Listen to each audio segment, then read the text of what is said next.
Você também estava com ele? Eu não sei do que vocês estão falando. Você estava com ele, eu vi você com ele. Eu não sei do que você está falando, rapaz, dá licença, não sei do que você está falando, eu não estava com ele. Você é um deles. O jeito que você fala denuncia, você é um deles. Ah, faça-me um favor, eu não sei do que vocês estão falando, eu não sei, eu não sou um deles, nunca andei com ele.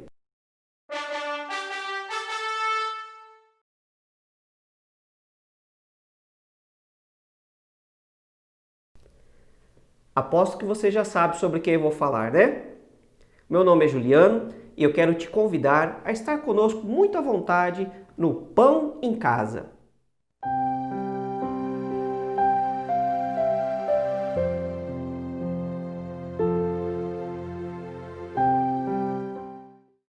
Eu creio que a essa altura você já sabe sobre quem eu estou falando, né? É isso mesmo, nós vamos falar sobre Pedro, o discípulo que negou Jesus Cristo. E eu quero começar te fazendo uma pergunta. O que faria você negar Jesus? O que, sob certa circunstância, te levaria a negar que você é discípulo, que você segue, que você teme a Cristo Jesus? Seria o dinheiro, a fama, a morte? O que é que te faria negar que você pertence a Jesus Cristo? Eu sei que é muito fácil a gente falar sobre Pedro, a gente julgá-lo, apontar o dedo, achar que faríamos diferente. Mas será que faríamos mesmo? Será que se estivéssemos no lugar de Pedro, com medo, acuado, num lugar hostil, vendo o mestre sendo crucificado, sendo morto injustamente, com medo dele também ser o próximo, dele também ser acusado e ser preso e também crucificado, Pedro certamente estava ali assustado, tentando digerir o que estava acontecendo, sem compreender a ação do mestre, sem compreender os planos de Deus para aquele momento. E Pedro é mais um dos personagens ao redor da cruz, que também diante dessa situação se vê perdido, se vê com medo, se vê acuado, e agora ainda mais ele percebe que havia negado a Cristo Jesus 3 vezes, conforme o mestre já havia predito. Nós vamos meditar nessa história, neste personagem, sempre com aquela proposta de trazer uma lição para as nossas vidas, perguntando o que eu faria de diferente? Será que no lugar de Pedro eu teria uma atitude diferente? Ou ainda hoje, será que eu também não estou negando a Jesus como Pedro também negou?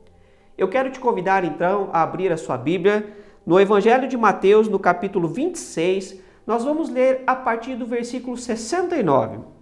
Evangelho de Mateus, capítulo 26, do versículo 69 até o 75, diz assim a palavra do Senhor.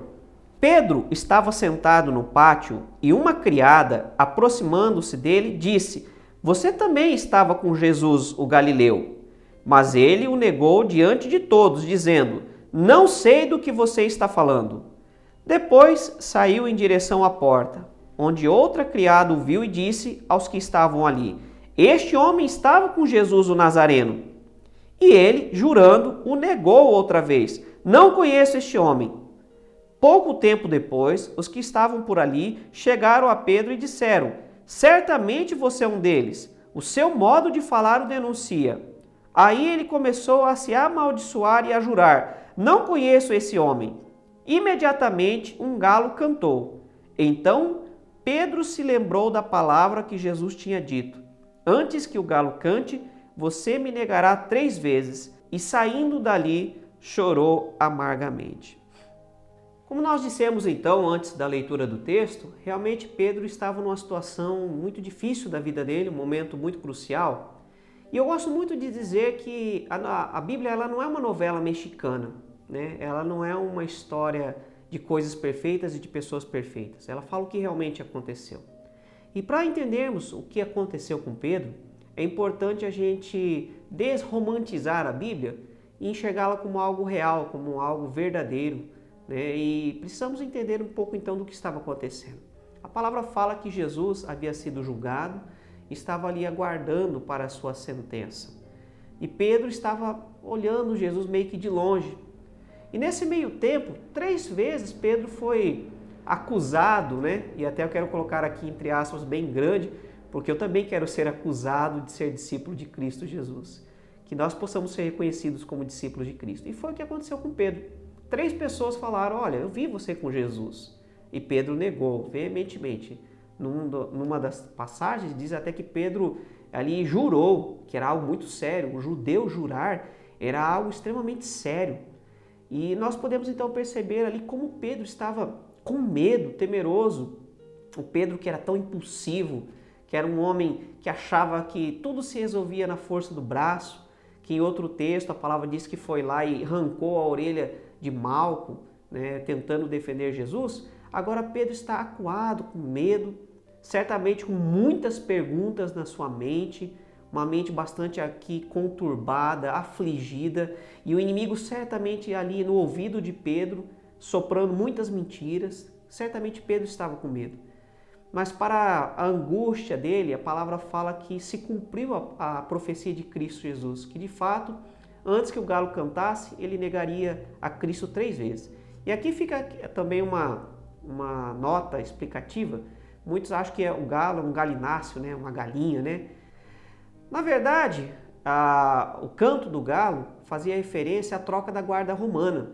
Então, quando eles iam fazer a troca de turma, né, de tropa, eles tocavam a trombeta, então ficava claro que era a hora de haver a troca. E é o que Jesus está falando, que antes que houvesse essa troca, antes que houvesse o toque da trombeta que marcasse a troca dessas tropas, Pedro negaria Jesus Cristo. E como de fato aconteceu, em 3 circunstâncias, Pedro jurou que não estava com Cristo, mas depois ele reconhece o seu erro e a palavra fala que ele chora amargamente. Mas como eu disse no começo, nós não estamos aqui para falar mal de Pedro e nem de acharmos que somos melhor que Pedro. Estamos aqui para aprender com a lição de Pedro, com a situação que ele viveu e também nos perguntar se nós não temos sido Pedros em determinadas circunstâncias, quando estamos sob pressão. Se nós estivéssemos no lugar de Pedro, como será que a gente agiria? Será que a gente fugiria? Será que estaria ali perto? Ou estaria com tanto medo que nem perto do mestre a gente estaria neste momento?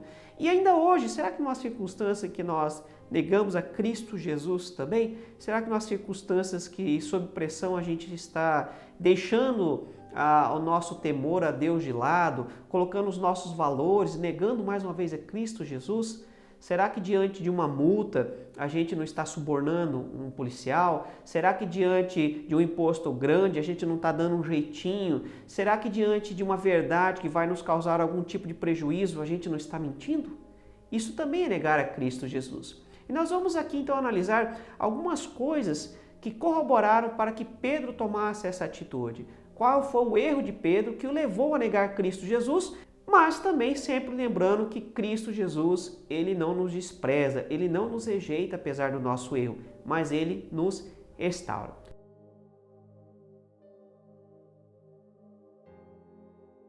Então nós vamos analisar 3 fatores que levaram, que corroboraram para que Pedro negasse a Cristo Jesus. O primeiro fator é o fator da autoconfiança. Pedro tinha uma imagem a respeito de si mesmo muito errada, né? Pedro ele achava que era uma pessoa muito corajosa, que era uma pessoa que não negaria Cristo em hipótese alguma. E é interessante que em Mateus, no capítulo 26, no versículo 31, Jesus havia dito que naquela mesma noite todos o abandonariam. Ele disse o seguinte: ainda esta noite todos vocês me abandonarão. Jesus já tinha dito que isso iria acontecer. Pedro, eu creio que ele ainda não tinha uma compreensão completa de quem era Jesus. Quando Jesus disse que aquilo aconteceria, e aliás ainda hoje, se Jesus nos disse que algo vai acontecer, meu querido, não duvide. Se Jesus disse para Pedro que naquela noite todos abandonariam a ele, pode ter certeza que isso iria acontecer, como aconteceu. E se Jesus nos disser hoje, né, que algo vai acontecer através da sua palavra, a gente tem que ter paz e a plena convicção de que vai acontecer. Uma das promessas que nós temos que ter segurança que Jesus nos deixa é que ele voltará, que assim como ele veio uma vez, ele voltará para nos buscar. E nós temos que ter essa confiança em nosso coração, ainda que as coisas digam que não. Mas voltando para Pedro, Cristo havia dito que ali os discípulos seriam dispersos por causa do que estava para acontecer quando Jesus fosse preso. Mas qual foi a resposta do Pedro autoconfiante? Ainda que todos te abandonem, eu nunca te abandonarei. Então Pedro ele tinha uma visão muito errada sobre si mesmo. Pedro era o famoso machão. Ele achava que ele ia estar firme, forte, que todo mundo pode te negar, Cristo, mas eu vou com o Senhor até a morte. E meu querido, é uma pergunta que a gente tem que se fazer. Será que de fato nós iríamos com Cristo até a morte? Ou será que a gente é autoconfiante demais? Nós temos que ter uma análise real sobre quem nós somos. Perceber quem nós somos de fato e até mesmo ter a coragem de dizer, Senhor, eu não teria coragem. Talvez nós precisamos reconhecer a nossa falha diante de Jesus e pedir, Senhor, me ajuda, me ensina a ter coragem, ainda que eu precise confirmar que te sirvo e isso custe a minha própria vida, me ensina a ter coragem, me ensina a confiar em Ti, até mesmo que isso me custe a minha morte. E realmente Pedro, nós temos que entender que era uma circunstância real. Pedro poderia de fato morrer. Ele poderia ser preso e ser morto juntamente com Cristo Jesus. Não era um medo qualquer. Não era um medo apenas de ser impopular diante das pessoas. Não era um medo apenas de não ser aceito pelas pessoas que estavam ao seu redor. Mas era um medo pela própria vida. E muitas vezes nós até achamos que poderíamos ter feito diferente, né, de Pedro. E isso é autoconfiança. A autoconfiança ela é muito perigosa. Nós não somos chamados para ser autoconfiantes. Claro, nós temos que conhecer nossas habilidades, saber do que nós somos capazes, mas também conhecer nossos defeitos, nossas falhas e nossas limitações. E não que as nossas limitações sejam um problema em si mesmo. Não que as nossas limitações nos impedem de ser usados por Cristo Jesus. Mas quando nós reconhecemos quem somos de fato e quem nós não somos, nós nos colocamos diante do Senhor e pedimos a Ele ajuda para lidar com as nossas falhas, com as nossas dificuldades. O Senhor não chamou super-heróis. O Senhor não chamou pessoas perfeitas. Ele nos chamou como nós somos, mas Ele pode nos transformar e nos ensinar a lidar com as nossas qualidades e também com os nossos defeitos. A questão é que Pedro, ele não tinha uma consciência de quem ele era de fato, de que ele tinha limitações, né? E ao invés dele se colocar diante do Senhor, diante do alerta do Senhor, ele clamar por misericórdia, ele achou que não, que Jesus estava errado, né? Mas na verdade nós vemos que Jesus estava certo, que de fato Pedro negou Cristo como Cristo havia predito antes. Então nós vemos aqui que a autoconfiança de Pedro levou a pecar, a cair. E nós temos que refletir sobre isso também em nossas vidas. Nós também somos tentados a se deixar levar pela autoconfiança. Mas o antídoto, o remédio para a autoconfiança é a total dependência de Deus. Querido, você não foi chamado para ser independente de Deus. Você foi chamado para confiar nele, em tudo que você fizer, em tudo que você planejar, em todas as áreas da sua vida, você precisa depender de Deus. Coloque-se diante do Senhor. Se você tem qualidades, apresente essas qualidades a Deus e deixe Ele te usar.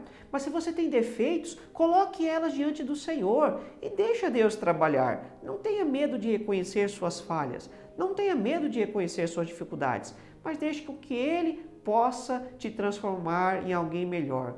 E se você, diante de circunstâncias como Pedro, tem se mostrado covarde, peça ao Senhor que te dê coragem e Ele vai te fazer um Davi, te fazer vitorioso sobre os gigantes Golias da vida. O segundo fator que levou Pedro a cair, a negar a Cristo Jesus, foi o fator da tentação. E esse é um fator que nós temos que levar muito a sério.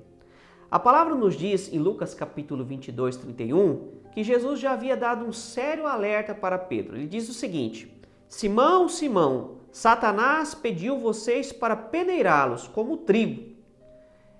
Jesus já havia alertado então que não só Pedro seria testado, os outros discípulos também foram. E os outros discípulos também se acovardaram, não foi só Pedro.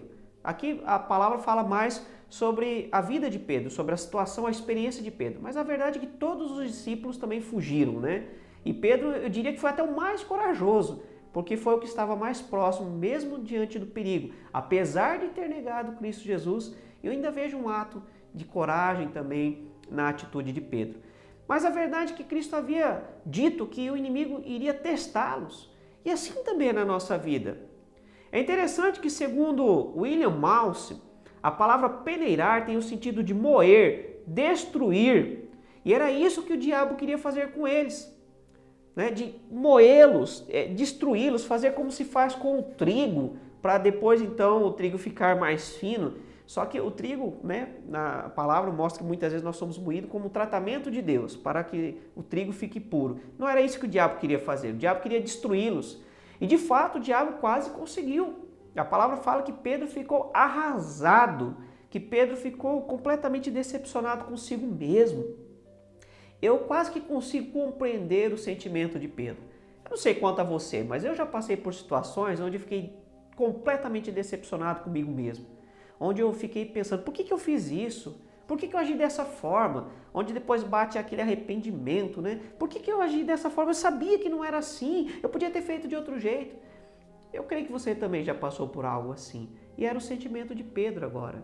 Ele se deixou levar pela tentação da arrogância, da autoconfiança e não estava atento. A palavra diz para que nós estejamos atentos, que nós precisamos estar alertas, porque o diabo ele está sempre tentando nos destruir. Olha só o que a palavra de Deus nos diz em 1 Pedro 5:8.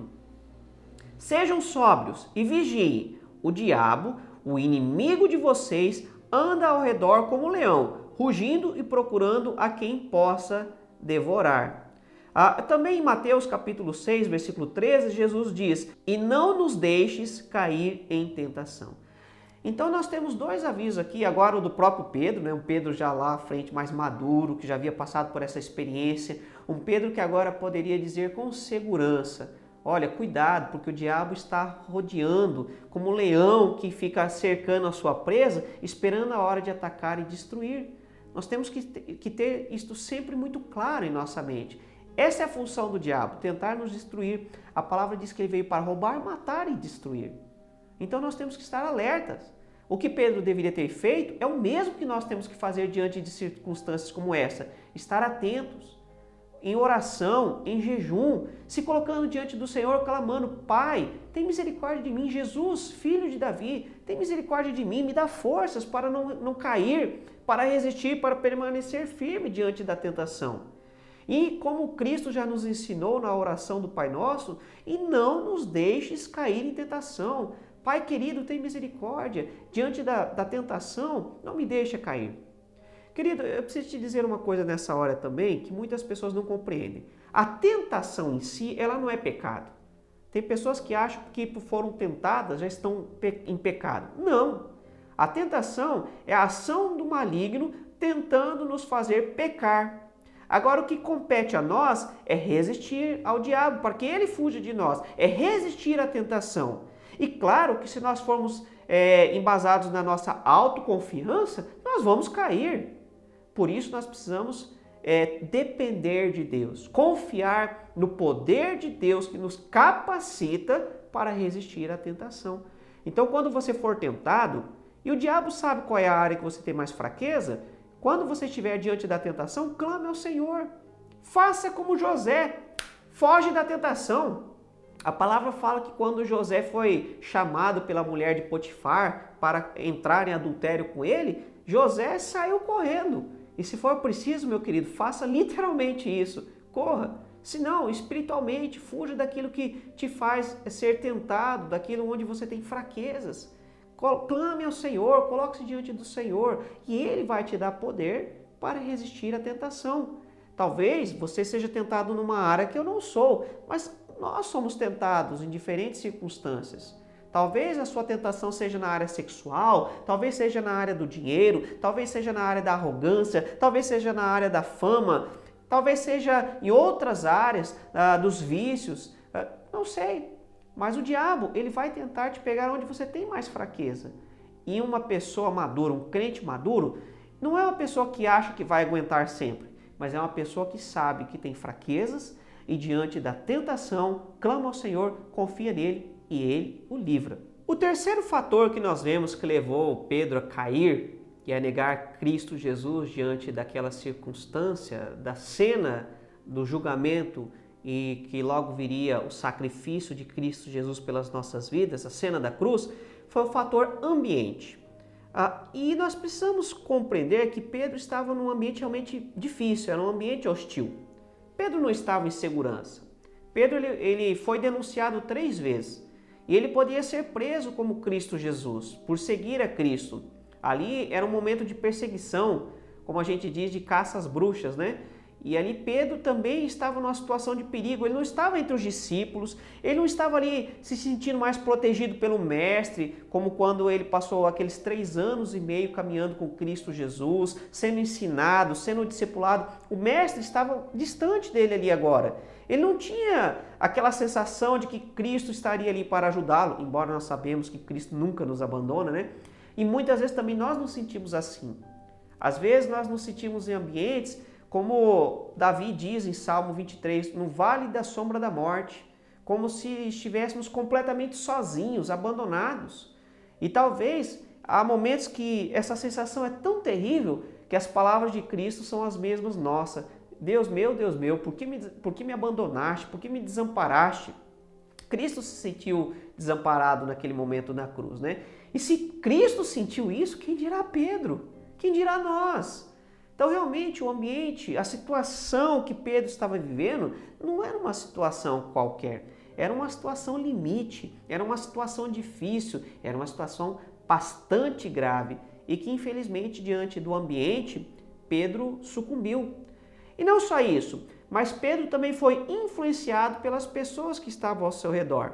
Diante daquele ambiente hostil, de pessoas que não temiam a Cristo e que, pelo contrário, estavam ali para crucificar injustamente Jesus Cristo, Pedro acabou cedendo. E aqui fica uma lição para nós também, porque muitas vezes nós também cedemos. Em João, capítulo 15, no versículo 18, vai nos alertar contra o perigo do mundo. E o que é o mundo? O mundo é esse ambiente de valores contrários à vontade de Deus. Esse ambiente rebelde à vontade de Deus. Tudo aquilo que foge do propósito de Deus para nossas vidas. Quando nós nos referimos a mundo, não estamos falando propriamente de um ambiente em si. Não tem nada a ver com estar dentro ou fora da igreja. Não é nesse sentido. Mas tem muito mais a ver com um conjunto de valores contrários à vontade de Deus. E quantas pessoas têm negado a Cristo Jesus por causa do mundo? Quantas pessoas, diante da pressão do mundo, têm negado a Cristo Jesus? Quero trazer aqui para sua mente uma cena onde você tem que decidir se corromper ou não. Onde o caminho mais fácil seria você pagar uma propina, você contar uma mentira, você fazer algo que é contrário à vontade de Deus. O que você faria? Sabendo que você ser firme ao Senhor é o certo, mas que traria certos prejuízos, que traria certas dificuldades. A palavra nos fala do relato dos 3 amigos de Daniel, Mesaque, Sadraque e Abdênego. A palavra fala que por não se ajoelharem diante da estátua que o rei mandou construir, eles foram lançados na fornalha. E é interessante que diante daquela cena, eles não sabiam se eles seriam salvos. Eles não tinham essa presciência. Eles não sabiam se a vida deles seria poupada por Deus. Mas a palavra diz que mesmo que eles morressem, eles não negariam a fé deles no Deus vivo. E aí, se você já conhece o relato, você sabe que eles foram lançados na fornalha. A fornalha estava tão quente que os guardas que foram lançá-los morreram só com o calor que saiu da fornalha. Mas eles entraram e a palavra fala que havia um 4º homem lá, que era o anjo de Deus, protegendo-os. E eles entraram, saíram, as cordas se queimaram, mas nada aconteceu com eles. A palavra diz que nem sequer estavam cheirando a fumaça. Querido, se você brincou com fogueira, você sabe que é impossível, né, não ficar fedendo a fumaça, né?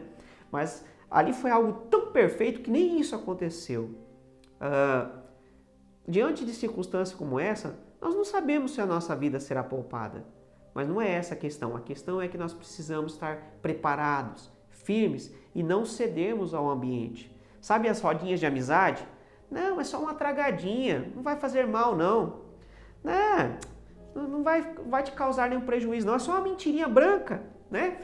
Quantas pessoas não cedem diante disso? Não faz mal nenhum. Mas a palavra diz que nós temos que tomar cuidado com as raposinhas. São as pequenas coisas que começam a entrar na nossa vida e vão ganhando tamanho, vai parecendo aquela bola de neve que vai crescendo, crescendo e de repente você já não consegue mais dar conta. Então, meu querido, permaneça firme. Não ceda à pressão do ambiente, não se deixe influenciar pelas pessoas. Aliás, você foi chamado para ser um biblical influencer, um influenciador bíblico. Você foi chamado para ser aquele que influencia as pessoas. Você foi chamado para ser sal para esta terra e luz para este mundo. O sal, ele dá sabor à comida, ele influencia a comida toda. E se você já fez um teste, se você colocar uma colher de sal na água e uma colher de açúcar e misturar, a água vai ficar salobra, a água vai ficar salgada. O açúcar não vai conseguir se sobressair ao gosto do sal. E assim também é com a luz. Por mais que ela possa ser pequenininha, mas no meio da escuridão ela se sobressai. E você foi chamado, você, minha querida, foi chamada para fazer diferença, para influenciar este mundo que está perdido, que está tomado pelo valor do diabo. Nós somos chamados para fazer a diferença.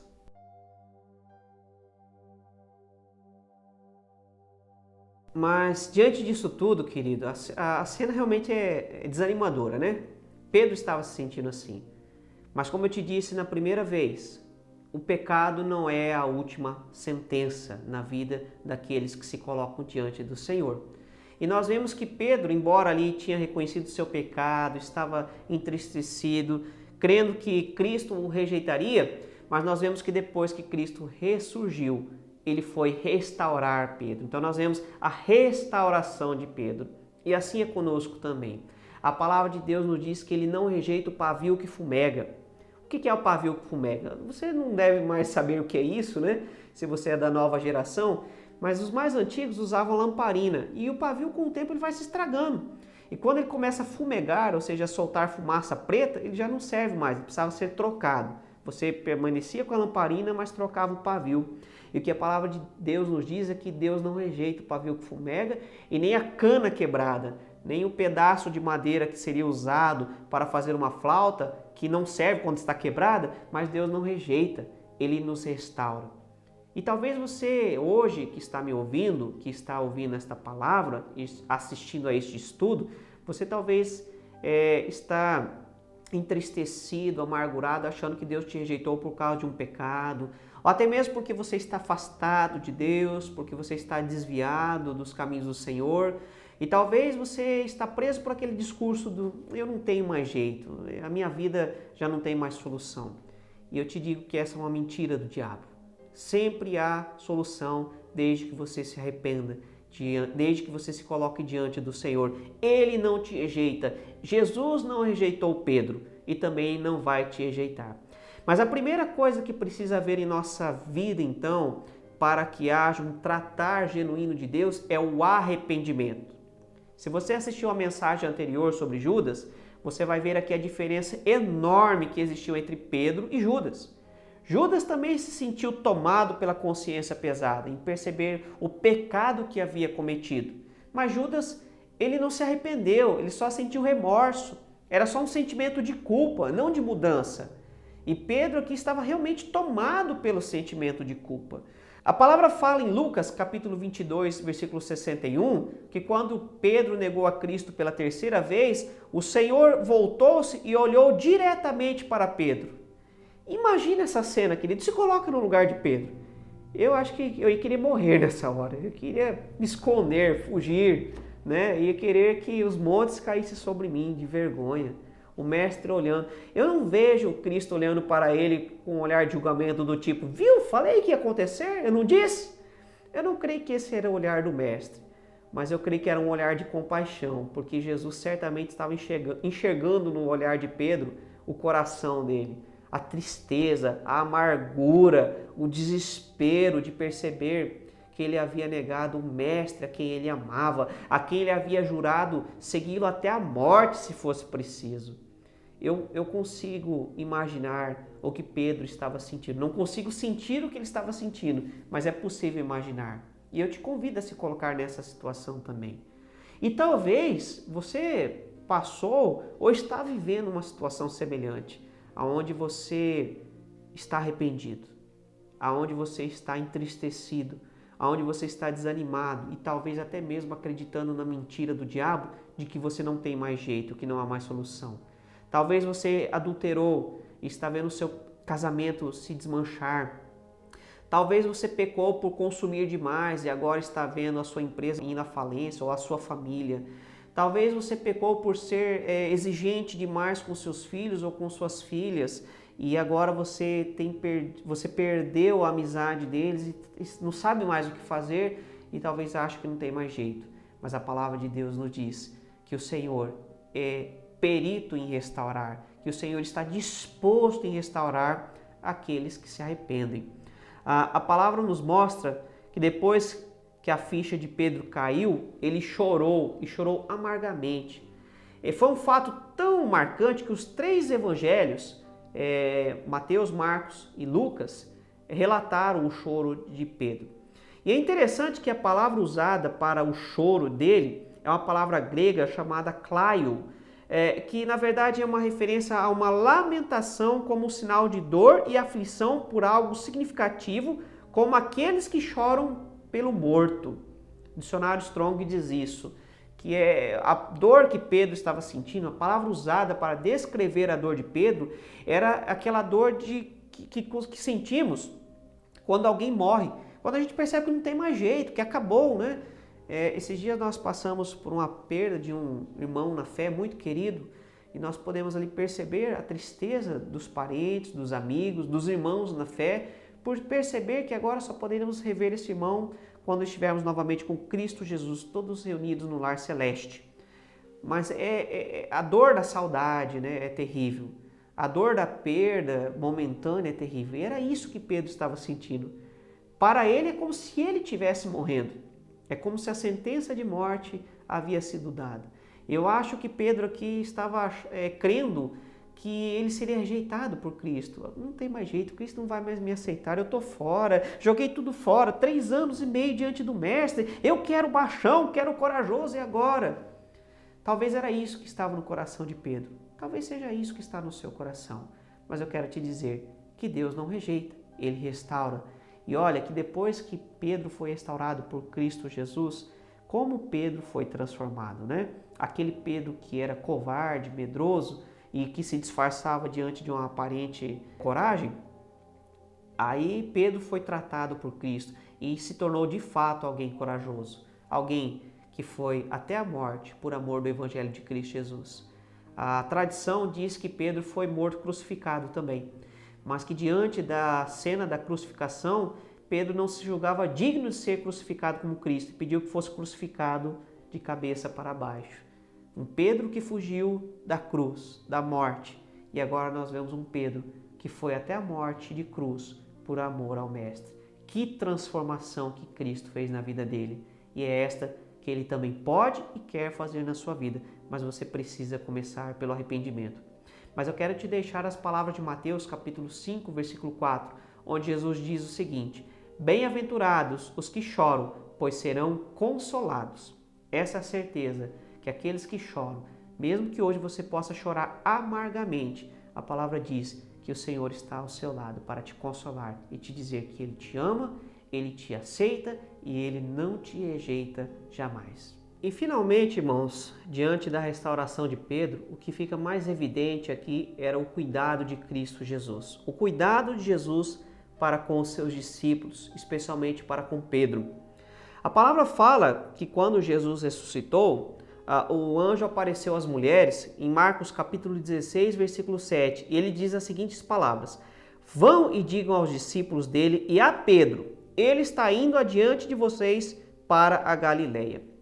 É interessante aqui o cuidado de Deus, mandando que o anjo dissesse para que as mulheres avisassem aos discípulos e a Pedro.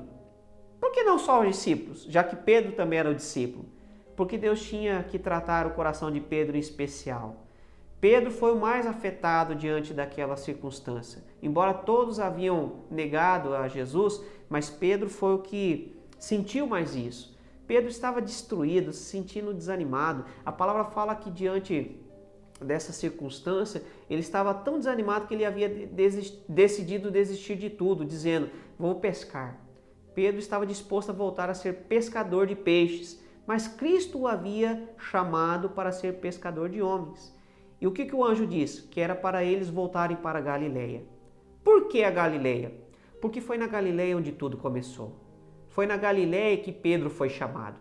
Quando Pedro estava pescando e Jesus aparece e diz: vem comigo, e o chama para ser diferente, para pescar homens, para pescar vidas. Foi lá que tudo começou, e lá aonde Cristo queria tratar o coração de Pedro.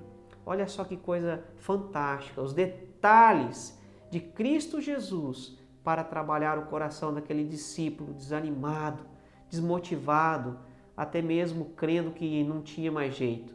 Mas Jesus é perfeito, é santo, é amoroso e o tratou.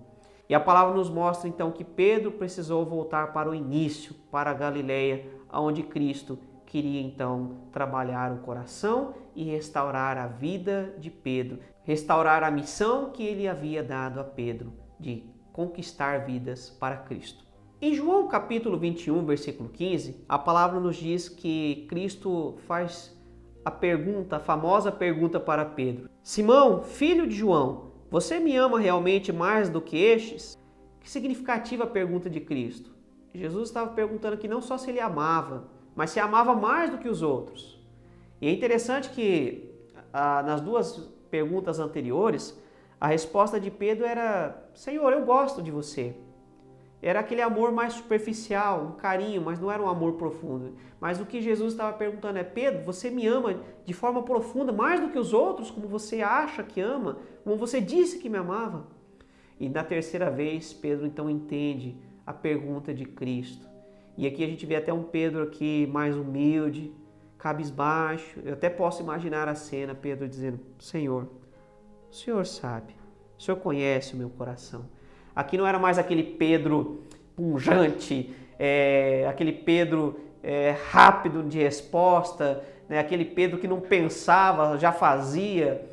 Aqui a gente já vê um Pedro mais reflexivo, um Pedro mais calmo, um Pedro mais quieto, né? Mais cabisbaixo, e diante da pergunta de Cristo, ele responde: o Senhor sabe, o Senhor conhece, o Senhor tudo sabe, o Senhor conhece o meu coração.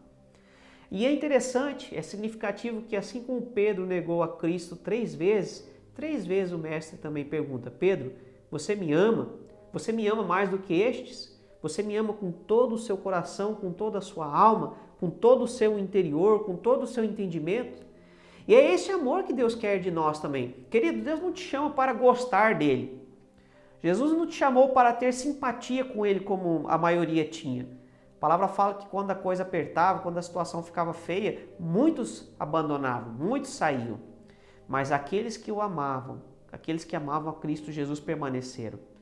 E o que Jesus quer não são simpatizantes, pessoas que gostam de ir à igreja. Ele quer pessoas que o amem, pessoas que realmente se apeguem a Ele com tudo, que entendam que Ele é tudo que nós temos, que o Senhor é o nosso pastor e por isso nós temos tudo o que precisamos. Não há nada que nos faça falta se nós colocarmos o Senhor acima de todas as coisas, em primeiro lugar em nosso coração. Mas mais significativa ainda foi a resposta de Jesus para Pedro: então, apacenta as minhas ovelhas. O que Jesus estava dizendo para Pedro? Então, Pedro, continua, não acabou, o sonho não terminou, o projeto não está nem no começo. Eu não terminei o meu plano para a sua vida. Embora Pedro achava que tudo estava perdido, o mestre estava dizendo: Pedro, continua, eu continuo querendo usar a sua vida, eu continuo agindo através de você. E de fato, dali para frente, um novo Pedro surgiu, um Pedro realmente corajoso, não corajoso diante dos homens, mas corajoso diante de Deus. Um Pedro que num único sermão levou 3.000 pessoas a se converter. Um Pedro ali verdadeiramente ousado, mas não com a ousadia dos homens, mas com a ousadia da fé, aquela ousadia que havia no coração de Davi, que o levou a desafiar o gigante Golias, não porque Davi confiasse em si mesmo, mas porque ele sabia que Deus estaria com ele. É este Pedro que surge. Quando Deus faz a obra, querido, Ele faz completa, Ele transforma todo o nosso ser. O Senhor, Ele quer fazer algo completo em sua vida. E talvez para isso acontecer, primeiro, você precisa passar pela cena do arrependimento, mas depois Ele quer restaurar o projeto dele em sua vida. Ele quer te dizer: então continua, apacenta as minhas ovelhas. O que você e eu, que nós precisamos entender é que não há pecado que Jesus não possa perdoar. Todos os pecados que nós nos colocarmos verdadeiramente diante de Cristo, em arrependimento, em clamor humilde, Ele perdoa. E não só perdoa, mas nos dá poder para agir diferente. E é isto que Cristo quer fazer em nossas vidas. Eu quero concluir essas palavras te perguntando: você tem negado a Jesus Cristo? Talvez na faculdade, onde quase que é moda ser ateu, você tem coragem de dizer que ama o Senhor, independente da zombaria, independente das piadinhas? Ou então na sua família, talvez você pertença a uma família de pessoas que não têm o temor do Senhor e muitas vezes você tem sido pressionado, muitas vezes você tem sido motivo de chacota, de piadinhas. Você tem coragem de permanecer firme e não negar o Senhor? Diante de uma circunstância onde é mais fácil subornar, onde é mais fácil mentir, onde é mais fácil fazer vistas grossas, virar as costas e fingir que nada está acontecendo, você tem coragem de permanecer firme e não negar o Senhor? Mas principalmente, talvez a questão não é nem o que vai acontecer, mas o que já aconteceu. Talvez você, diante deste estudo, está se sentindo como Pedro, mas não como Pedro restaurado, como Pedro fracassado, o Pedro que negou, o Pedro que reconheceu o seu pecado, o seu erro, o Pedro que se sentia rejeitado. Talvez você esteja assim hoje, mas eu quero dizer que este não é o fim, que o Senhor pode te restaurar, que o Senhor quer fazer algo novo em seu ser. Ele quer te dar nova vida, Ele pode te transformar em alguém verdadeiramente forte, não o forte dos homens, mas o forte de Deus. Alguém firme, alguém que está firmado na rocha que é Cristo Jesus. E se você talvez se desviou dos caminhos do Senhor e acha que Ele não te ama mais, eu quero te dizer que não há nada que você possa fazer para que Ele te ame mais. E não existe nada que você tenha feito para que Ele te ame menos. O Senhor te ama com toda a magnitude do universo e do amor, independente do que você possa ter feito ou venha fazer. Ele te ama e isto é fato. Quer você queira, quer você não queira, Ele te ama e Ele te diz que quer restaurar a sua vida. Feche seus olhos, ore comigo nesse instante. Pai querido, Pai de amor, obrigado pelo exemplo de Pedro, porque Pedro não foi um homem perfeito. E a Tua palavra não mostra a história de homens perfeitos, mostra a história de homens reais como eu, como nós. Homens que falham, mulheres que falharam, pessoas que tinham suas virtudes sim, mas que também tinham seus defeitos. Mas o que a Tua palavra nos mostra mais ainda é que o Senhor não nos rejeita por causa dos nossos erros, é que o Senhor não nos rejeita por causa das nossas falhas, mas o Senhor continua nos amando da mesma forma e o Senhor está sempre de braços abertos para nos receber. Pai querido, se nós temos Te negado de alguma forma, traga-nos a compreensão, faça-nos entender o que estamos errando, como estamos errando, para que haja em nosso coração um genuíno arrependimento. E se for preciso que a gente chore como Pedro chorou, se for preciso, Pai, que o pecado doa em nosso coração, como doeu no coração de Pedro. Mas, Pai, que a nossa atitude não seja de Judas, de fugir diante do reconhecimento do pecado, mas de correr para os Teus braços de amor, de reconhecer nossa falha, de reconhecer nossa limitação, de reconhecer nosso erro, mas também de entender que o Senhor nos ama e o Senhor nos aceita. Perdoa as nossas falhas, perdoa-nos pelas vezes que Te rejeitamos, perdoa-nos pelas vezes, ó Pai querido, que Te negamos. E se aquele que está me ouvindo agora, está orando comigo, tem andado longe dos Teus caminhos, perdoa este Teu servo e esta Tua serva também. E gera no coração a alegria do perdão e a certeza de que o Senhor os recebe em amor de braços abertos. Assim nós Te pedimos. E assim, Pai, nos alegramos na certeza do perdão, na certeza do Teu amor, que é imensurável e não tem fim. Assim nós oramos, no nome de Cristo Jesus, nosso Senhor. Amém e amém. Meu querido, eu quero te agradecer por ter estado conosco até este momento, mas eu quero te convidar também a continuar conosco nos próximos estudos. Quero te convidar a continuar meditando na palavra do Senhor, na vontade de Deus para as nossas vidas. Nós ainda temos outros estudos pela frente nesta mesma temática, personagens ao redor da cruz. E quero te convidar então a estar conosco novamente na próxima semana, neste mesmo canal. Também quero te pedir que deixe o seu joinha aí para que o YouTube entenda que você gostou deste vídeo e quer receber mais materiais como este. Não se esqueça também de se inscrever no canal. Clica lá também no sininho, na opção todas, para que você possa ser notificado sempre que houver um novo estudo disponível. E principalmente, compartilhe a palavra do Senhor com outras pessoas. Se essa palavra te abençoou, compartilhe para que outros também sejam abençoados, espalhando a palavra de Deus em todos os cantos deste mundo. No mais, que Deus te abençoe, que você tenha uma ótima semana no nome de Cristo Jesus. Fique na paz e que Deus te abençoe.